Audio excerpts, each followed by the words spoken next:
Hey guys, it's Victor, give me a flake man, and spring is upon us. Every day is beautiful, pink, pink, pink everywhere, and you know that's my favorite color.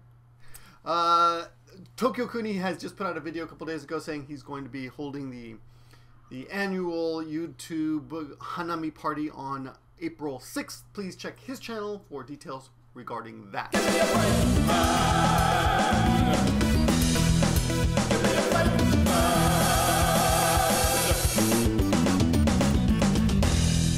Now, what this video is just a answering your questions type of video. I get a lot of questions from you, got a lot of you guys in general, a lot of requests. Some of them are ridiculous, make me want to punch myself in the face repeatedly. Some of them are fairly good, and you know the way I know this is just something I do for you. So you're welcome. You're welcome. This is coming from February 10th. I'm way backed up with these. I'm just gonna try to spit them out, boom, boom, boom, you know, over and over like I'm on Viagra. Okay, here we go. The first question, I'm cutting out all the crap part. Here's the point. First question comes from Ivan. It's from February 10th. If you don't mind me asking, how much money were you making and how much money did you save up before moving to Japan? What's a safe financial cushion for me and when I'm ready to make my move? Okay. That's a good question. Well, I'm sure I've answered this a billion times in other videos, but I would say a safe. The more money, the better. You can't go wrong, you know, being without money, and also having credit cards. Credit cards is good, some kind of backup. And last but not least, someone that you can call and say, please send me my money, right? You could also bring things to sell, but you know, unless you have gold, there's not really much you can sell over here. But I would say count on about $3,000 to minimum $3,000. And if you get lucky and you find really, really cheap places to stay, or you can stay with somebody or homestay the first month while you're looking for a job, all right? Because this is what this guy's doing. He's coming over to Japan to look for a job. So how much money do you need? I would say, yeah, $3,000 minimum. Okay. The other thing to watch out for is do not count on getting paid immediately. In fact, you may have to wait a month or even two before you get your first paycheck. So that's also something that you have to count on, as in prepare for. Okay. That's the first question coming from Ivan. The next question comes from a guy named Anthony. Anthony, and this is from, oh, I don't know where this is from. This is a long time ago. This is about a month ago. Okay, so he gives me the, you know, this is the Japanese sign for polishing the apple. He gives me the old gomasuri. He gives me a little nice, hey, you're great, I love your videos type of stuff. Then he goes to, okay, firstly, I'd like to ask, what is the most profitable teaching in Japan? At a privately owned school, an official prefecture, or teaching business English? Through my researching, it seems teaching business English would garner the most profit, but information on stuff like this is pretty hard to find on the internet, so the validity of it is questionable. Yes, everything on the internet is not true, except aliens do exist. Okay, so I would say profitable? That's a hard one because, see, you can get a job that pays little but gives you a lot of time and actually gives you the visa, which lets you do private classes, which actually pay the most.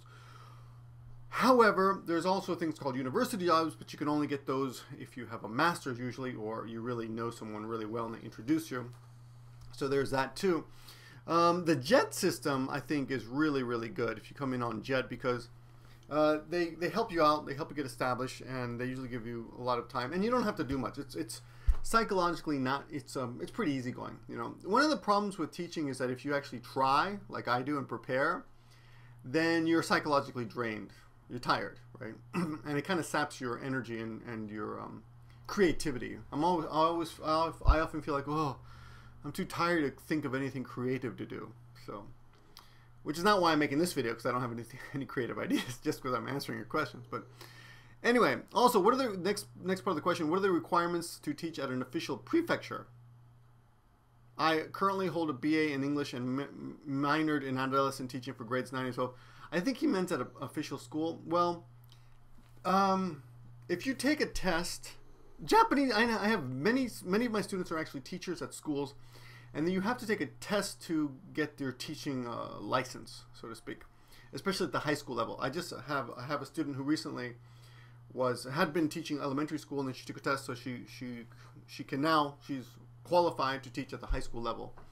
So it's going to take a lot more time, a lot more energy, but she also gets paid more.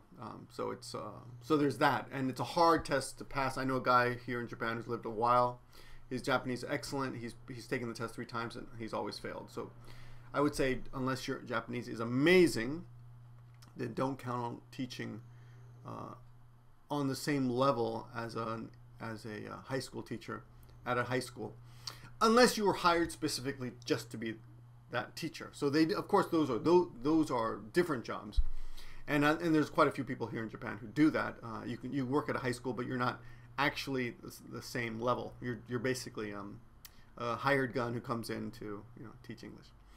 Let's see. In college, the second language requisite I took was Japanese, so I won't claim to be anywhere fluent. Yeah, you don't need to speak almost. Please remember this, and I'm tired of saying this, but it really doesn't matter what your BA or B, whatever your college degree, 3 or 4 years, depending if you went to England or America. As long as you have a college degree, it doesn't matter what the degree is in at all. Stop asking me, well, isn't it better if I do this or that? Personally, if I were you and I was coming to Japan and you're not sure what you're going to do, I'd get a degree in something that you can actually use later in life that will qualify you for something else in case things don't work out in Japan. You have something to fall back on. So if you get an English degree, which is what I did, English literature, but I had planned to become an English professor, so that's a complete, I was planning that, I was going to go that route. So, but if I were you and I didn't know if I liked teaching or what I want to do with my life, I'd get a business degree, because a business degree, almost anybody wants someone with a business degree, even though I don't really know what you studied to get a business degree. I imagine a lot of useless things, just like any degree. A lot of degrees are filled with useless courses.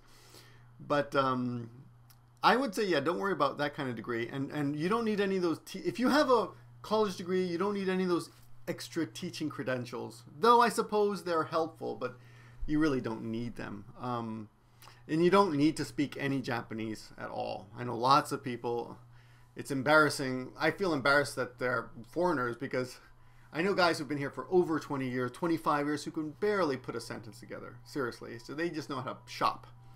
So you don't need Japanese. Okay, let's go. The rest of his question. I've heard race, appearance, and height help get jobs in Japan. Is it true? I'm 5'11", Caucasian male with short hair and clean work appearance. Hey, just like me, except I'm mixed. I'm not exactly Caucasian, but well, I know a lot of people of different ethnic backgrounds who work in different jobs. So you can be black or Hispanic or white or whatever and get a job pretty much anywhere if you are qualified. So I wouldn't worry about that too much. You can be Indian, whatever. I suppose the whites and blue-eyed whites are the most in demand, but that's when you're basically being the entertainer type, eikaiwa type English school employee. If you're going for a professor job and you're fat and older and got a beard and are black, I'm sure you'd still get a job if you're qualified. Okay. Let's see. He says, I currently teach Middle English in New York City, also where I'm from, and received my degree. I wear a dress shirt and tie to work every day, and a blazer, so I suppose a professional tie. Yeah, I'm also 25 and engaged. This is like the guy's whole life history. All these specifics I don't really need and don't really change anything, and nobody really cares when they're hiring you for a job. Are you used to wearing that tie? Can you wear a blazer? Are you engaged? Does anyone love you? Nobody cares, that kind of stuff. Which is the reason for wanting to move abroad. I am also 25 engaged, which is a reason for wanting to move abroad. To get away from your wife? I don't know. No.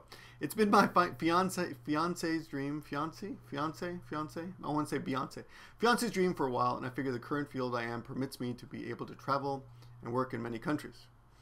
Yeah, I suppose, personally, if I were you and I'd want to explore the world and you would really want to see a different world, I'd go to China, because it seems like China's be a lot weirder than Japan. Japan's not that hard to live in. If you really want to, pioneer and travel, if you really want to a life different from the life you're currently living, I'd go to China or Vietnam or somewhere, if you can get a job there. China, I'm pretty sure they hire pretty well. I got an email recently for someone who wants to be my buddy because he lives in China and does similar work. But thank you for reading this. I hope it reaches you, and if you have enough time to answer, I'm sure you get questions a lot. And if I've annoyed or offended you, I sincerely apologize. No, I don't. I mean, I'm only annoyed because I have to make a video that includes a lot of irrelevant information about your life. but I mean, I guess if we were like sitting in a bar talking, and be like, oh, that's interesting, I'd be more interesting. But Okay, on to the next question. The next question comes from a guy named Robert. Hey Victor, I watched your latest video about Gangnam Style parody, and I heard you were talking about your old friend who had 3 baby mamas, and it sparked a random question. One of my coworkers here in the States, who's lived permanently much his whole life, is illegal. Nothing's been working out for him, and he said, "Man, I need to get married." I asked, "What if you had a baby?" He said they have to be 18 and approved before he's able to get one via that route. What about in Japan? Can you get a long-term visa or citizenship solely from having a child outside of marriage? I don't know. I doubt it. Very much doubt it. Yeah. I actually thought of another question while writing this. Does Japan make irresponsible parents pay child support? Pretty much no. Yeah. Then he called me homeboy. I don't know why. Okay, so the question is, can you basically make an anchor baby, I guess, to stay in Japan? And the answer is no. If your baby is born in Japan, then that baby is not Japanese. That baby is whatever nationality you are. That's the way it works. In a lot of countries, a lot of Americans are a little bit... I've seen a lot of self-righteous Americans who think it's wrong that Japan does this.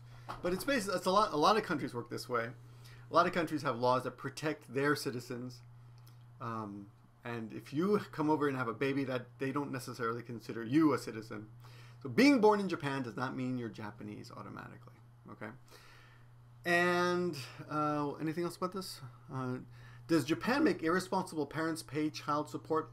I don't think so. I don't think there's anything here. I know that in many divorce cases, often it's a one-time settlement payment in the beginning. Like, we're going to get divorced, so here's all this money, and I'll never want to see you again. And they don't really keep in touch. I know a lot of the attitudes towards children here is quite different. As in, if you are the child of divorced parents, it's quite possible that you will never see your, or almost never see your father again. As in, there are no like weekly. They don't share the child. And I've even heard one Japanese guy say, "Hey, it's not like a dog that you can take back and forth. That child should be raised by one family only."